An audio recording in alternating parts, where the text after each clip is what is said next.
आज हम कक्षा 10वीं सामाजिक विज्ञान में अध्याय 20 आर्थिक प्रणाली के बारे में पढ़ेंगे। पिछले उसमें अपन ने पढ़ा था पूंजीवादी आर्थिक प्रणाली। उसमें क्या क्या था, क्या लाभ थे, क्या हानि थे और वे क्या करते थे, जिसमें कि हम उसके बारे में पढ़े थे। आज हम पढ़ेंगे सामाजिक आर्थिक प्रणाली। तो सामाजिक आर्थिक प्रणाली क्या है? समाजवाद में जन्म पूंजीवाद प्रणाली के दोषों को दूर करने के लिए हुआ था। मतलब समाजवाद का जन्म क्यों हुआ था? पूंजीवाद के जो दोष थे उनको दूर करने के लिए हुआ था, जिसमें कार्ल मार्क्स ने समाजवाद का जनक माना जाता है।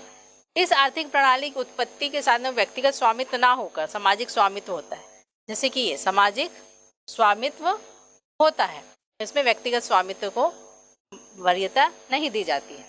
फिर व्यक्तिगत स्वामित्व ना होकर सामाजिक स्वामित्व होता है। समाजवाद की परिभाषा प्रोफेसर डिकिनन ने लिखा है, समाजवाद समाज की एक ऐसी आर्थिक प्रणाली है जिसमें उत्पत्ति भौतिक साधनों सामाजिक स्वामित्व होता है। उनका संचालन एक सामान्य योजना के अंतर्गत होता है। समाज के प्रतिनिधि एवं उसके प्रति उत्तरदायी संस्थानों द्वारा किया जाता है। समाज के जो सभी सदस्य को समान अधिकारों के आधार पर ऐसे नियोजन एवं समाजीकृत उत्पादन के लाभों के अधिकारी होते हैं।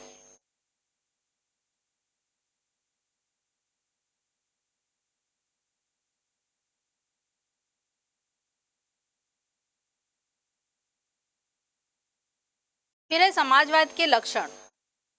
उत्पादन के साधनों पर सामाजिक स्वामित्व। जिस तरह से अभी बताया कि परिभाषा में भी जो व्यक्तिगत स्वामित्व ना होकर सामाजिक स्वामित्व होता है। जो उत्पादन के साधन होते हैं उसमें सामाजिक स्वामित्व पाया जाता है। मतलब समाज के आर्थिक कल्याण के उद्देश्य से जो कार्य किया जाता है, इस वजह से सामाजिक स्वामित्व पाया जाता है।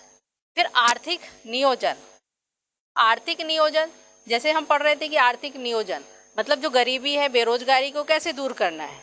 इसीलिए उत्पादन भी हम उसी हिसाब से करेंगे कि आर्थिक नियोजन का पालन हो, मतलब योजना अनुसार कार्य को करना, जिससे गरीबी और बेरोजगारी दूर किया जा सके। फिर आर्थिक समानता।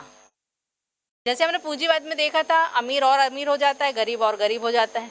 इसमें जो है आर्थिक समानता पाई जाती है, क्योंकि जो वर्कर होता है, जो कर्मचारी होता है, सभी जो है श्रमिक वर्ग के कहलाते हैं। इस तरह से समानता पाई जाती है।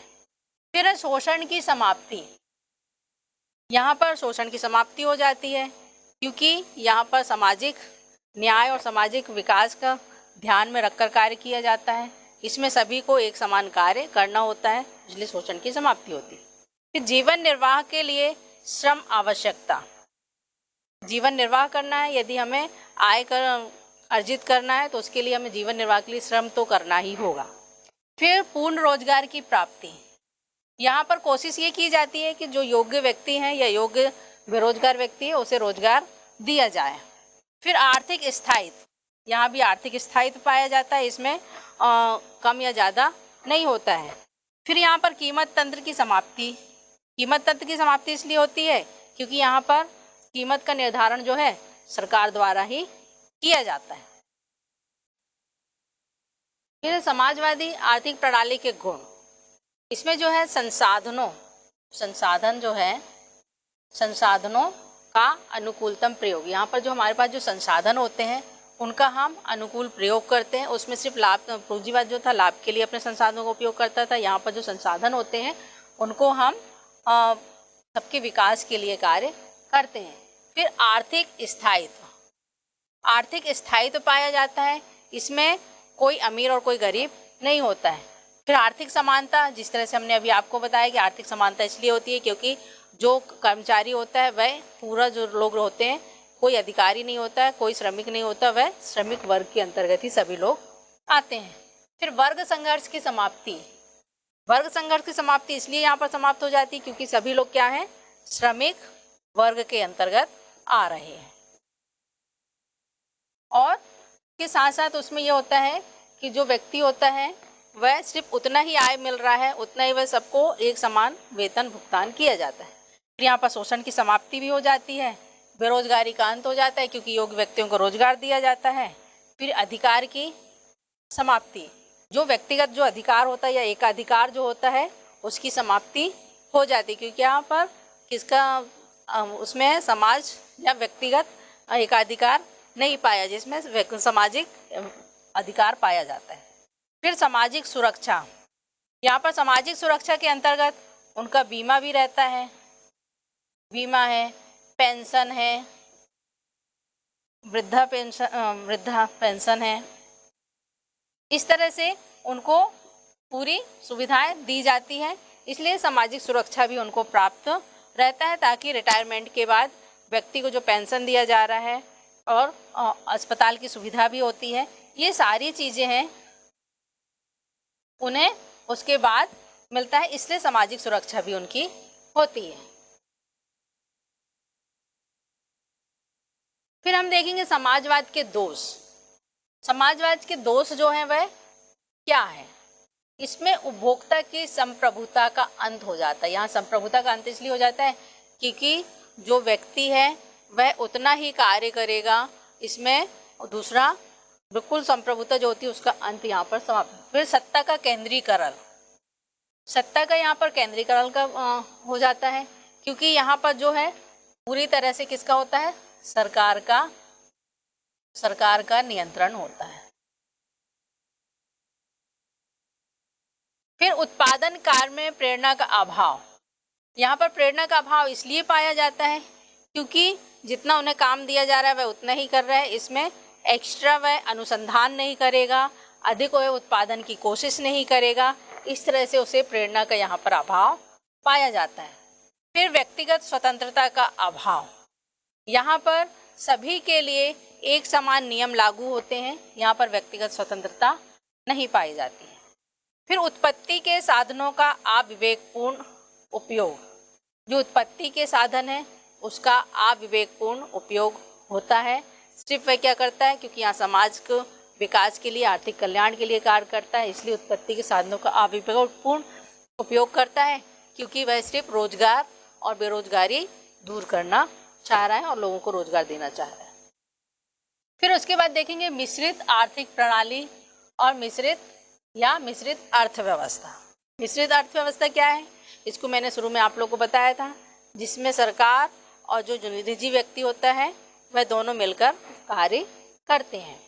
तो मिश्रित अर्थव्यवस्था ऐसी आर्थिक प्रणाली है जिसमें सार्वजनिक निजी दोनों क्षेत्र जो है साथ साथ कार्य करते हैं। इन दोनों क्षेत्रों की भूमिका जो है अर्थव्यवस्था में इस प्रकार निर्धारित की जाती है जिसमें समाज के सभी वर्गों के आर्थिक कल्याण में वृद्धि हो सके। और भारतीय योजना आयोग के अनुसार जो है मिश्रित अर्थव्यवस्था और निजी ये सार्वजनिक क्षेत्र के जो है घनिष्ठ रूप से संबंधित होते हैं और दोनों ही एक इकाई के दो घटक के रूप में ये कार्य करते हैं। फिर है मिश्रित अर्थव्यवस्था के प्रमुख लक्षण। यहाँ पर है सार्वजनिक एवं निजी क्षेत्र जो होते हैं मतलब दोनों ही मिलकर कार्य करते हैं। फिर यहाँ पर लोकतांत्रिक व्यवस्था, दोनों मिलकर कार्य करते हैं इसलिए लोकतांत्रिक व्यवस्था स्थापित हो जाती है। फिर आर्थिक नियोजन, योजना अनुसार कार्य करते हैं, योजना अनुसार कार्य करते हैं। फिर आर्थिक स्वतंत्रता, इनको आर्थिक स्वतंत्रता भी होती है, मतलब विकास किस तरह करना है। फिर मूल्य यंत्र पर नियंत्रण होता है, इस पर मूल्य वृद्धि जो होती है उस पर ये नियंत्रित करते हैं। फिर उसके बाद लाभ का उद्देश्य, ये लाभ के उद्देश्य से कार्य तो करते हैं लेकिन साथ ही साथ लाभ के साथ साथ क्या है, लाभ और सामाजिक कल्याण दोनों पर ध्यान देते हैं। फिर आर्थिक समानता और सामाजिक न्याय, यहाँ पर आर्थिक समानता और सामाजिक न्याय दोनों ही पाई जाती है। सामाजिक सुरक्षा भी यहाँ पर पाई जाती है क्योंकि यहाँ पर जो उत्पादन किया जाता है उससे जो लाभ प्राप्त होती है, अधिक आय जो प्राप्त होती है उसको ये बराबर लोगों में बांट दिया जाता है। फिर है मिश्रित अर्थव्यवस्था के गुण। आर्थिक विकास में तेजी। अब आर्थिक विकास में तेजी क्यों होती है? क्योंकि सरकारी और निजी जो है दोनों ही मिलकर कार्य कर रहे हैं, तो जो निजी है वह अपने विकास या उत्पादन में तेजी लाएगा और साथ ही साथ सरकारी नियमों का भी पालन करेगा। फिर धन के केंद्रीकरण एवं एकाधिकार पर रोक। जो धन का केंद्रीकरण होता है उस पर रोक हो जाता है, क्योंकि यहाँ पर जो नियमानुसार जो है वो सरकार के सारे नियमों का पालन उसे करना होता है।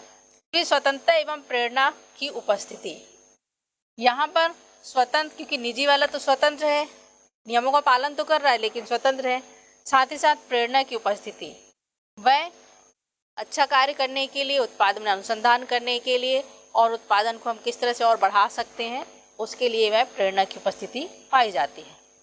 फिर है सामाजिक कल्याण में वृद्धि। जिस तरह से हमने देखा है कि मिश्रित अर्थव्यवस्था के अंतर्गत सामाजिक कल्याण में वृद्धि होती है, आर्थिक विषमताओं में भी कमी आती है, मतलब धनी व्यक्ति धनी नहीं हो पाता है, मतलब सबको समान रूप से वेतन वितरित किया जाता है। फिर औद्योगिक शांति एवं सामाजिक सुरक्षा।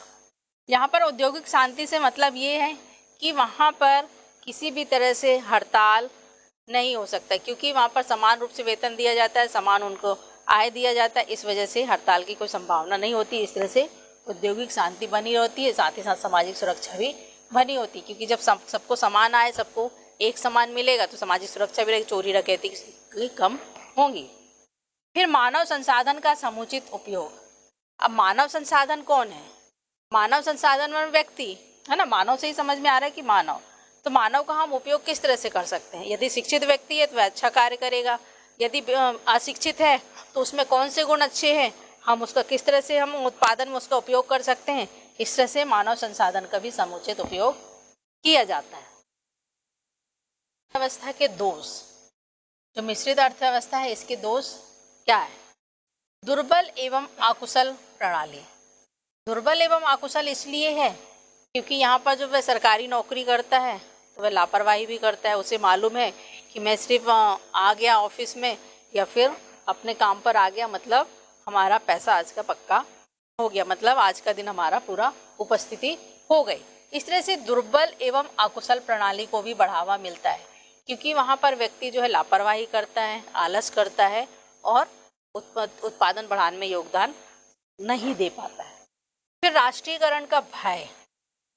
यहाँ पर जो निजी संस्थान जो रहते हैं वहाँ पर राष्ट्रीयकरण का भय होता है, क्योंकि उन्हें ये भय बना हुआ रहता है कि कब सरकार जो है उसके उद्योग को अपने सरकारी उसमें वह उसे संविलियन उसे कर लेगी।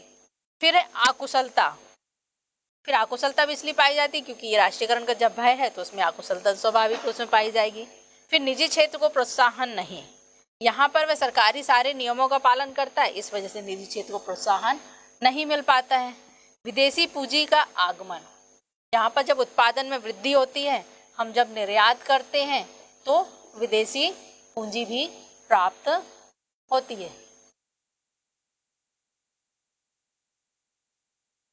विदेशी पूंजी हमें प्राप्त होती है।